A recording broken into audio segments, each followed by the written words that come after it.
하셨고, 현 재단법인 자유기업원 초대원장을 역임하시고 계시고, 그리고 유튜브에 공병호 TV를 누르시면 지금 팔로워가 41만 명이랍니다. 별로 안 놀라시네요. 정말 대단하십니다. 네, 박수 한번 보내주시고, 제일 중요한 것은 우리 공교 박사님이 경제통이기도 하지만 한국의 대표적인 또한 리얼 크리스찬, He is real Christian입니다. 네, 아멘이시죠? 네, 우리 공병호 박사님을 무대에 모시겠습니다. 큰 박수로 환영해 주시기 바랍니다.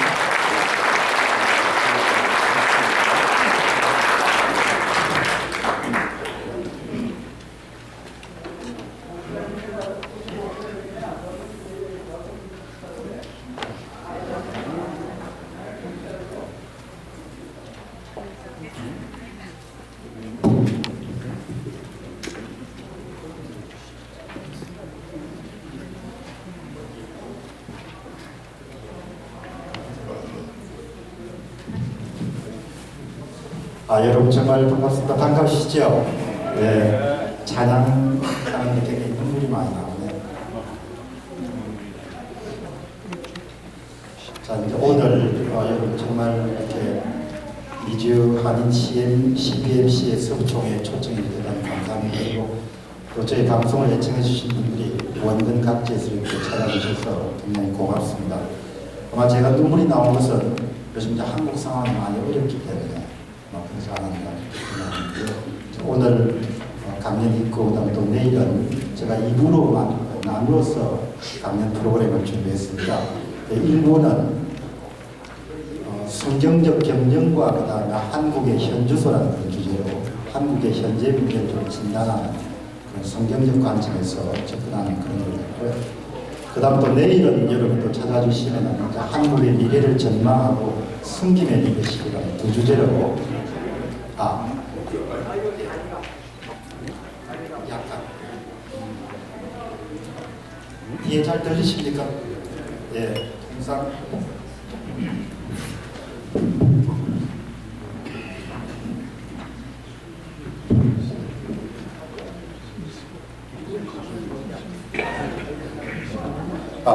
이건 어떻습니까?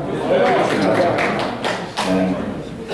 무슨 일을 하든지 간에 처음 시발점을 잘 잡아야 되는데 역시 황 회장님은 스마트하시네. 박수 한번 치시죠. 이게 음향이 굉장히 중요하기 때문에 뒤에까지 참 잘 들리시니까 다행입니다. 두 번째 날하고 이렇게 나누어서 이렇게 강연을 제가 진행하도록 하겠습니다.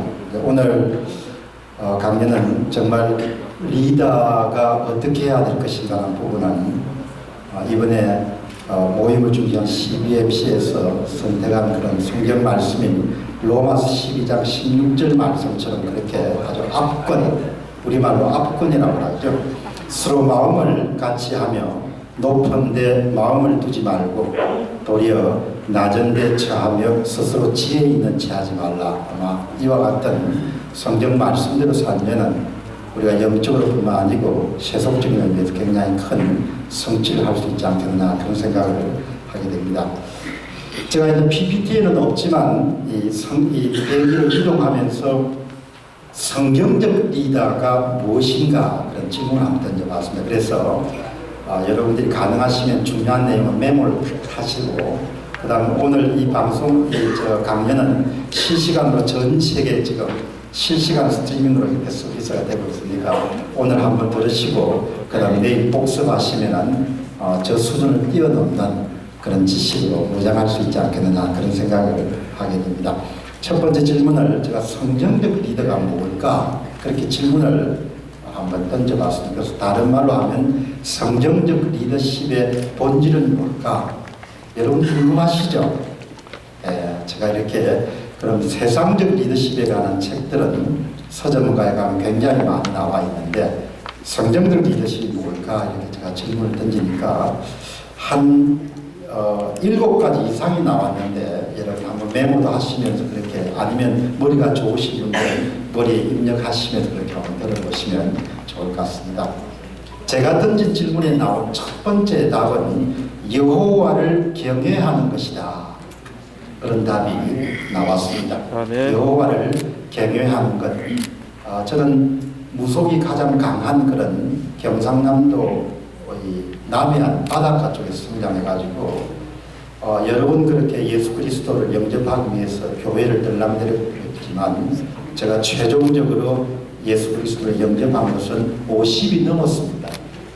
그러니까 저는 굉장히 이렇게 늦은 나이에 늦깎이로 이렇게 신앙이 되기 때문에 가장 세상에서 중요한 것은 여호와를 경외하는 사람이 되는 것이다. 그렇게 생각합니다. 그래서 세상 지식이 많고 자리가 높고 권력이 이렇게 높고 하는 그런 부분들은 실질적으로 우리가 갖고 있는 허무감이라든지 불안감이라든지 이런 부분을 해결할 수 없는 것을 본인이 통절하게 마음으로 받아들이는 것이 바로 성경적 리더의 첫 번째 조건이지 않겠느냐 그런 생각이 들었습니다.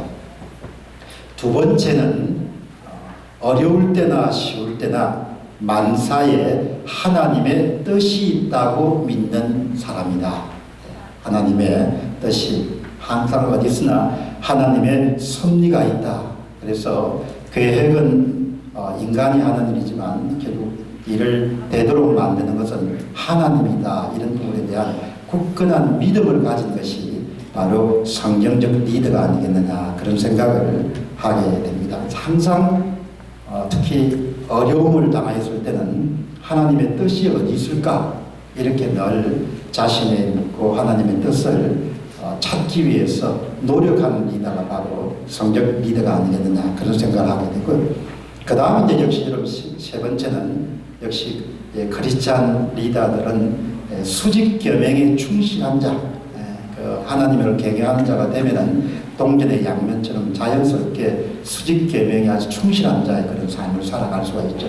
여러분 수직 계명이 충실하게 이렇게 살아가면 그 다음에 자연스럽게 이웃을 사랑으로 대하게 되죠. 그래서 네 번째는 수평 계명에 충실한 자. 그게 참 선우가 중요한 것 같습니다. 수직 계명에 충실하게 되면 자연스럽게 수평 계명에 충실한 자가 될 수 있기 때문에 정말 하나님을 제대로 경외하는 자로 우리가 살아갈 수 있으면 비즈니스 현장이나 삶의 현장에서 정말 하나님께 가까이 다가갈 수 있고 우리가 세속적인 의미에서의 도신의 목표를 달성하는 데도 어려움이 없지 않겠느냐 그런 생각을 하게 됩니다.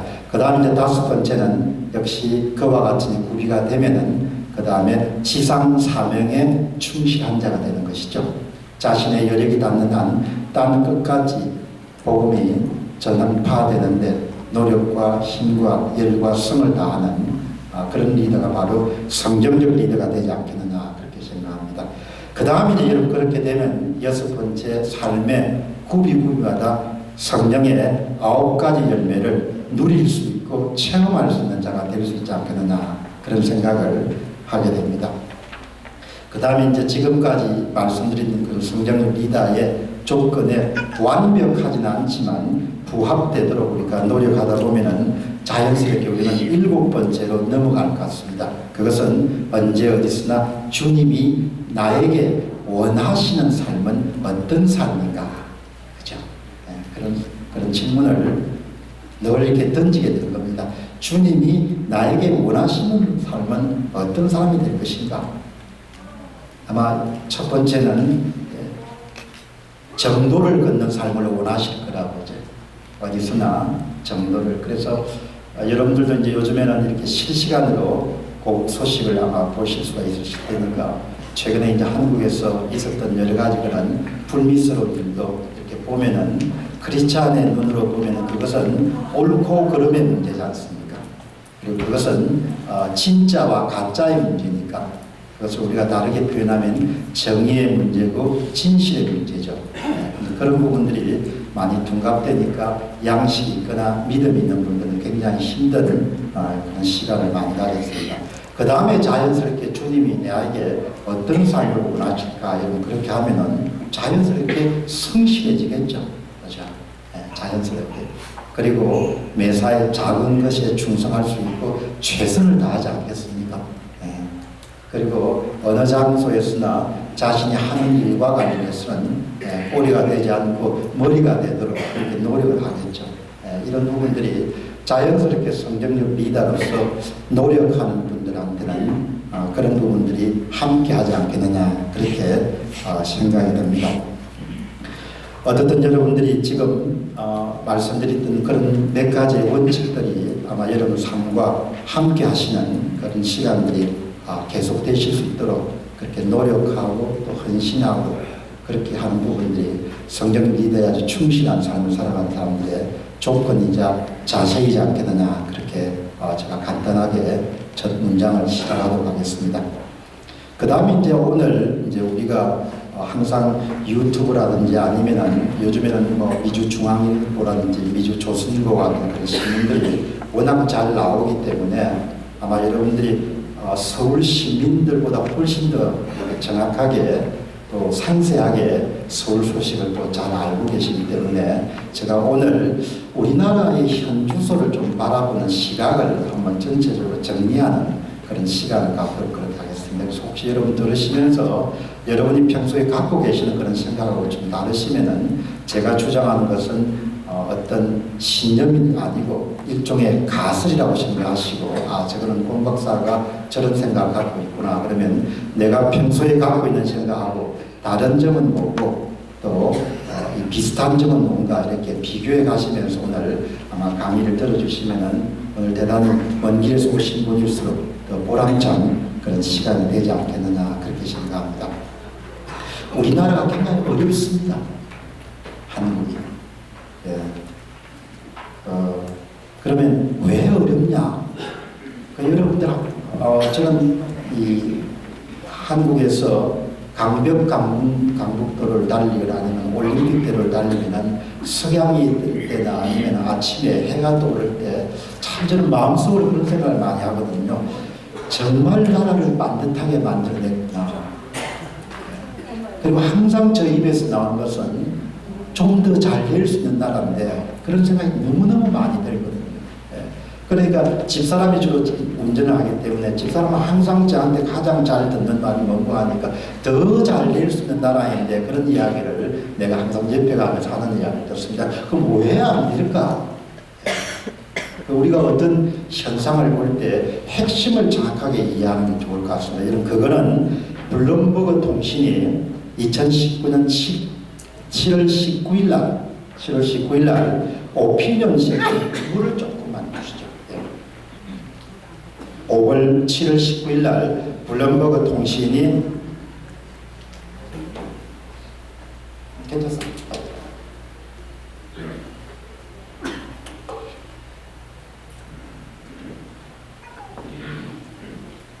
한국에 대해서 아주 얘기하고 그 다음에 한국에 대해서 애정을 가지고 제3자 입장에서 이렇게 보시는 분이 중국계 미국인 같아요. 슐리 렌이라고 합니다. 슐리 렌이라는 분이 최근에는 이제 강남 좌파에 대한 글을 쓰셨고 7월 10일이라는 그 문장을 이렇게 표현합니다.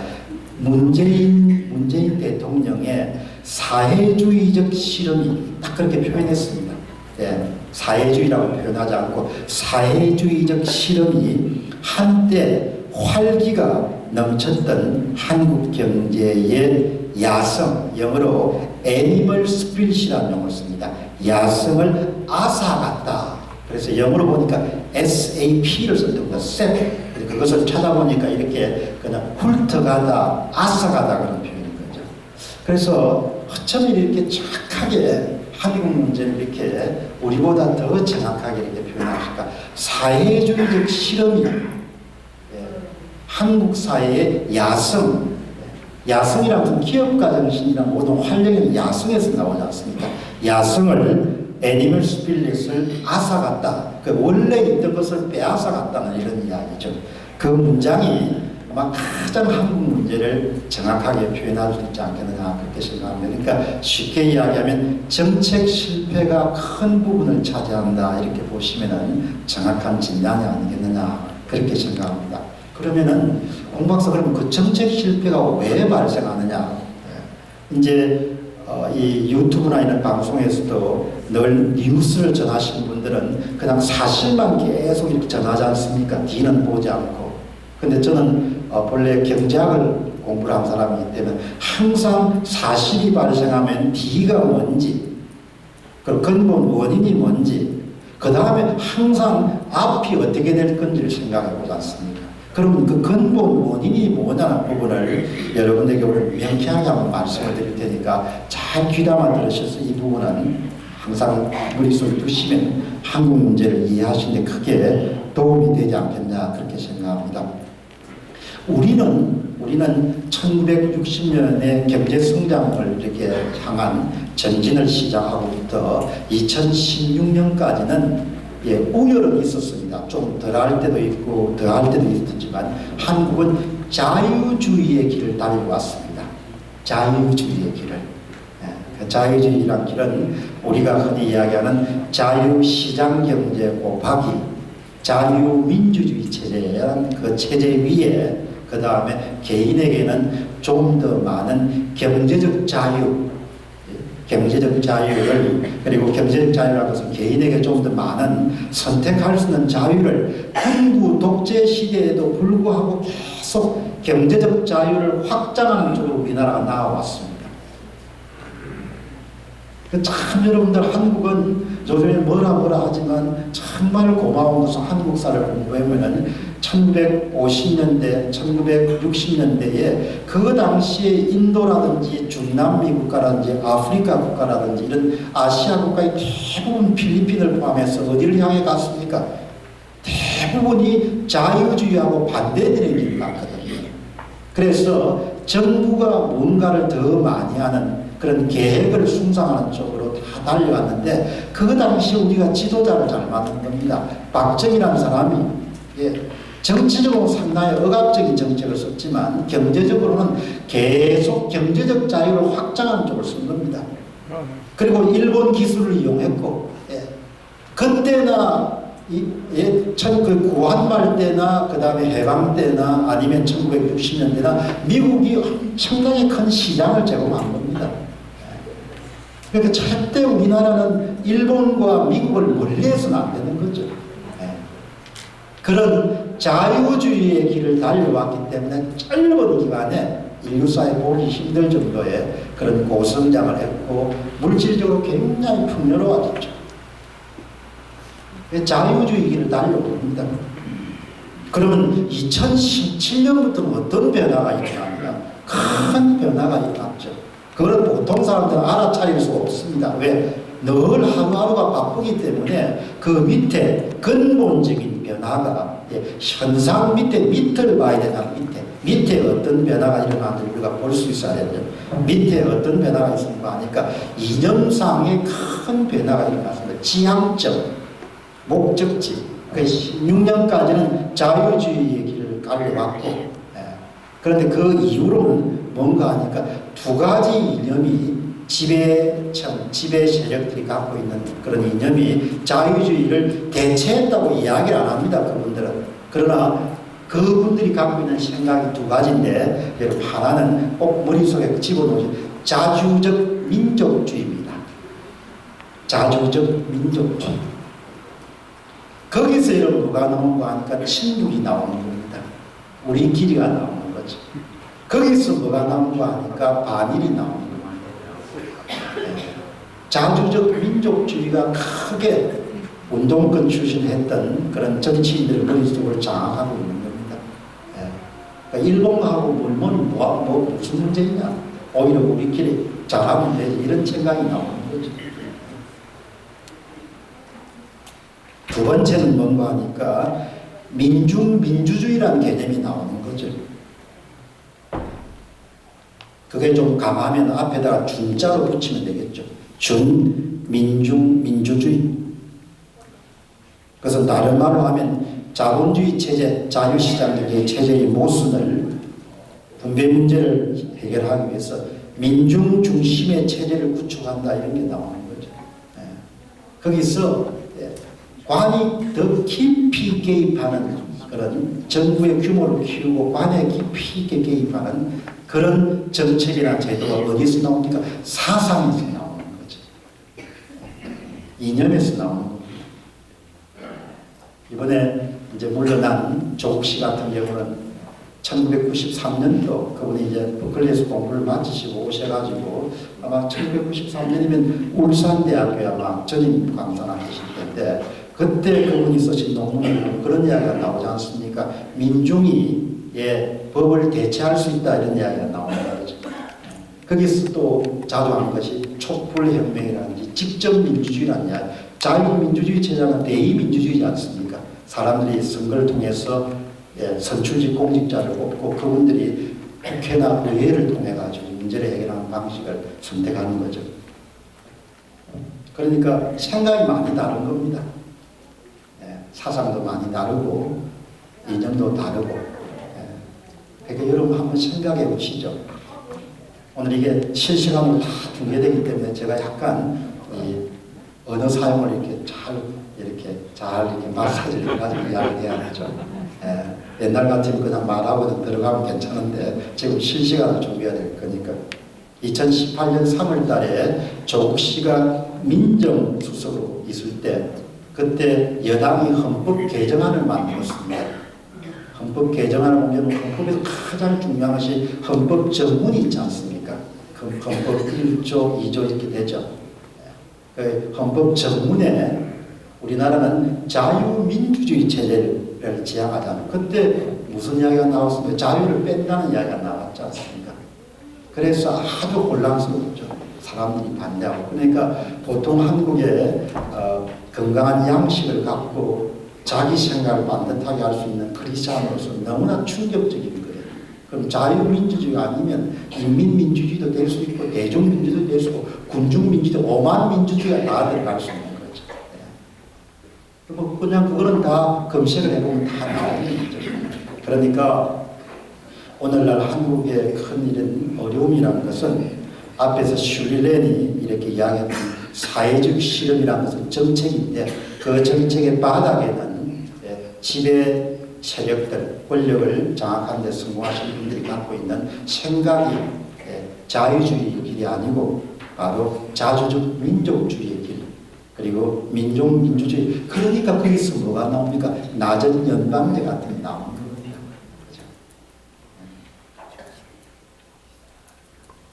낮은 연방제 같은 게 그런 게 나오는 거죠.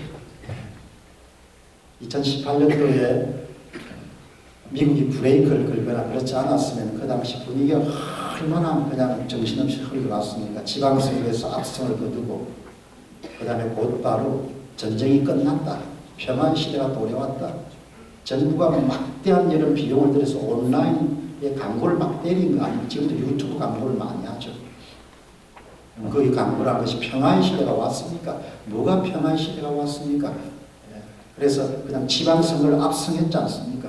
그냥 트럼프하고 김정은이 악수하면서 완전히 그냥 박살이 났죠. 야당이.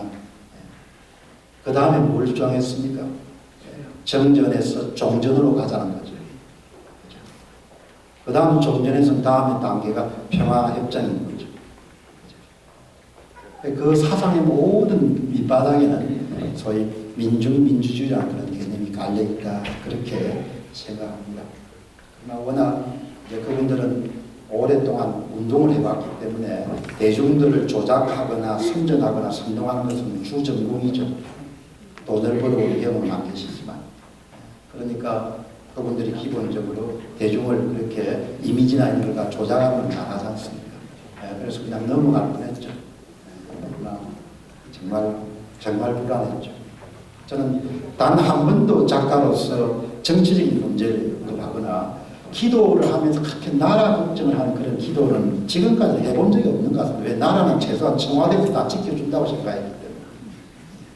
그냥 성장을 좀 잘했으면 좋겠다 이런 부분인데 그러나 정말 지금은 주일에 예배당에 가면 정말 나라 걱정을 많이 하죠. 그게 보이니까 그런 것이 보이니까 그죠? 그러면 이제 그 다음에 세 번째 한번 제가 알아보고 싶은 것은 그러면은 현재 그 집권 세력들의 이 갖고 있는 그런 특성, 예, 그분들이 갖고 있는 사고의 특성뿐만 아니고 인물의 특성을 한번 여러분들에게 말씀드리면은 원래 이제 한국 사회에서 이렇게 진행되고 있는 것을 여러분들이 이해하시는데 좀 도움이 되지 않겠나 그렇게 생각합니다. 뭐 다수는 아니지만 지금 집권에 성공하신 분들은 학생운동 출신들이 많으시죠.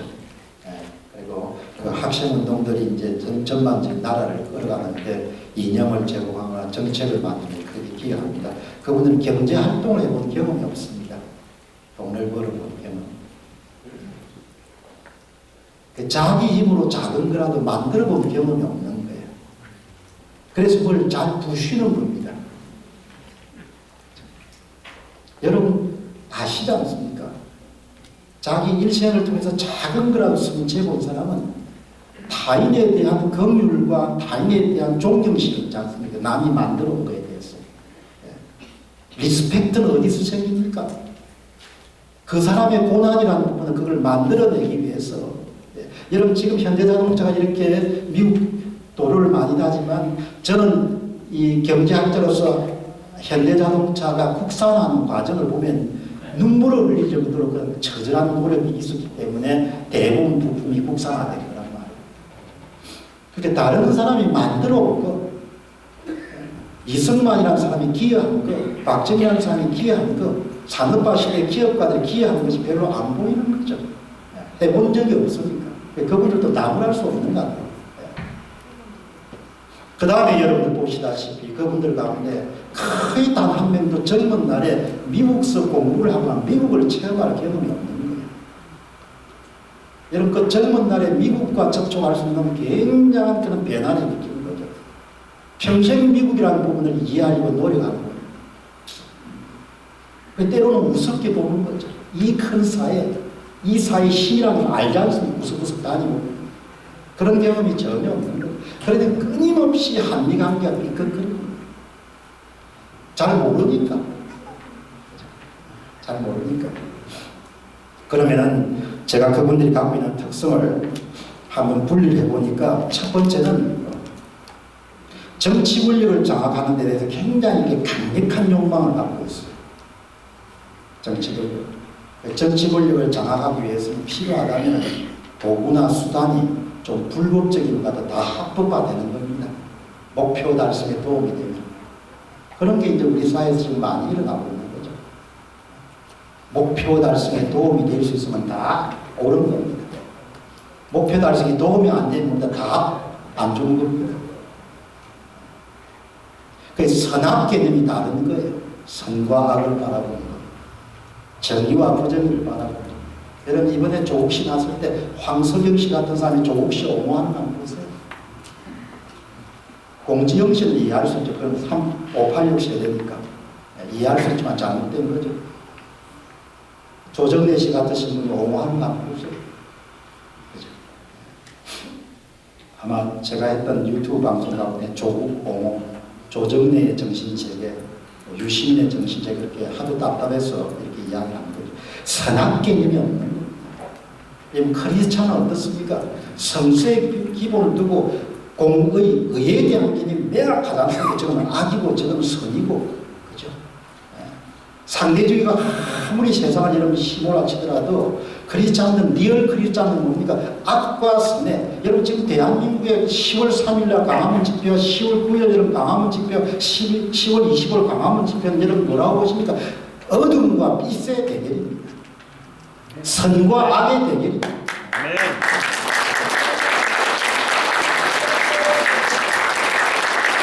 거짓과 진실의 대결입니다.